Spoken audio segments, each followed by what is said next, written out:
Hi, I'm Tim. Welcome to our channel and thanks for logging on. If you enjoy these videos, do me a favor and subscribe to our YouTube channel right here at Watchbox Reviews. I would really appreciate it and I promise to update daily. If you love this watch, you could see it and you can purchase it on our website, thewatchbox.com. And today we are discussing a lovely 2011 Baselworld introduction. This is the Parmigiani Fleurier Tonda Quator Quantième Annuel, an annual calendar in white gold and a remarkably easy 40mm to wear on my 16cm circumference wrist. This perpetual calendar moonphase retrograde is slender, perhaps more than you would expect, at only 11.3mm thick. It curves around the wrist, so while it has a great deal of total height, at any given point it's only 11.3mm thick and it's narrow across the wrist. In addition to having wonderful ergonomics shape-wise, it's also constrained to 45.5mm lug-to-lug, meaning this watch wears more compact than almost any 40mm I've ever encountered. On my 16cm circumference wrist, I can assure you there's plenty of room on each side. I can imagine a wrist as small as 13.5cm circumference wearing this watch.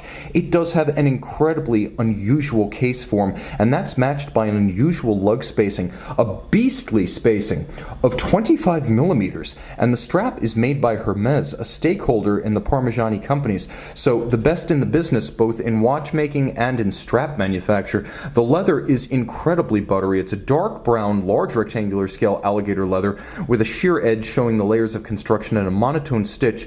It's a smart strap, as you can see, with the softest material reserved for the underside, where it graces the wrist with an almost oleaginous feel. Incredibly supple. Butter is the word that comes to mind. I also want to emphasize that the watch has such a narrow spacing across the wrist because it's drilled incredibly close to the case. It's 45.5, but the real spacing between the pivots of the strap, probably about 43mm side to side, and you can see that's possible because Parmigiani makes its cases, and it creates a little recess in the flank of the case that allows the strap to move unimpeded without coming into contact with the metal, so you can pull it straight down without encumbrance. The lugs are incredibly smart in their shape, designed to be beautiful in a sculptural sense, but also conduits to better ergonomics, separating the canister that holds the dial and the movement from the physical form that graces the wrist. The buckle is all of white gold, and you can see it's a twin trigger system, beautifully finished internally, all of high polish.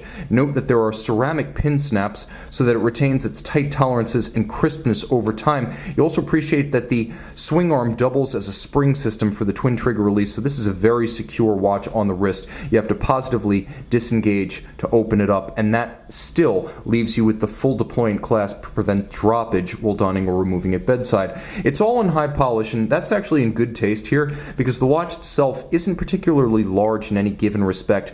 The case is pretty slender and finite in its size. The individual lugs are remarkably stepped out and dramatic, but again, individually, none of the four is terribly large, so you don't wind up feeling like you're looking at a huge honking case of high polish. It doesn't have the Breitling effect. You also appreciate that the dial is wonderfully staged, the uppermost components being the hands over the center, and then you have an outer track that contains both the retrograde scale for the date as well as applique rose gold indices down at 6 o'clock. Rose gold for all hands except the lunette style date indicator. You'll appreciate that Parmigiani uses its own hand shape, which it calls a delta fusion, and then you have north and south hemisphere moonphase indications and a wonderful depth as we sink from the hands to the outer chapter ring, through the center registers, and finally down into the recesses of the moonphase. A lovely applique rose gold ring around the Parmigiani logo. It is an annual calendar, so it's a retrograde date and an annual calendar. You need adjusted only once per year during the jump from February to March,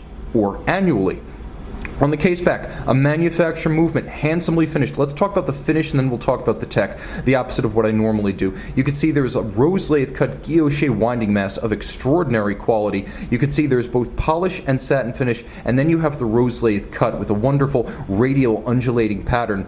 You'll note that there are Côte de Genève perfectly aligned across the bridges. You can see they're nicely crested on one side, darker on one side, lighter than the other. This is not stamped Côte de Genève. You'll also see that there is a polished chamfer in every jewel and screw countersinks, as well as on the edge of every bridge, as well as the edge of the rotor itself. That's the mirrored anglage, nicely executed. Satin finish on all wheels, as well as barrel caps. You can see the twin mainspring barrels. And then you have screws, which are invariably black polished. Handsomely executed. Now let's talk about the tech. Automatic winding with unidirectional action for efficiency. Ceramic rotor bearings for additional efficiency plus durability. And then we have twin mainspring barrels, which endow the watch with a 50-hour power reserve, but also a very even torque release from max wind to minimum wind. So when it's highly wound, it doesn't run fast, and when it's largely exhausted, it doesn't run terribly slow. That's the real advantage of twin barrels. There's a hacking or stop seconds function, 5-position adjustment like a chronometer, 32 joules.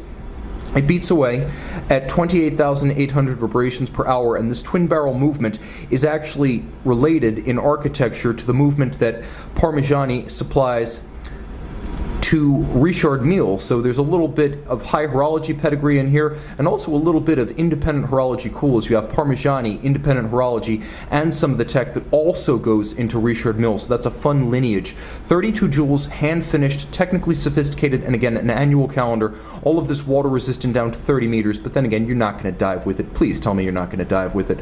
A lovely white gold Parmigiani Tonda Quator annual calendar. See it and own this retrograde annual on the watch box.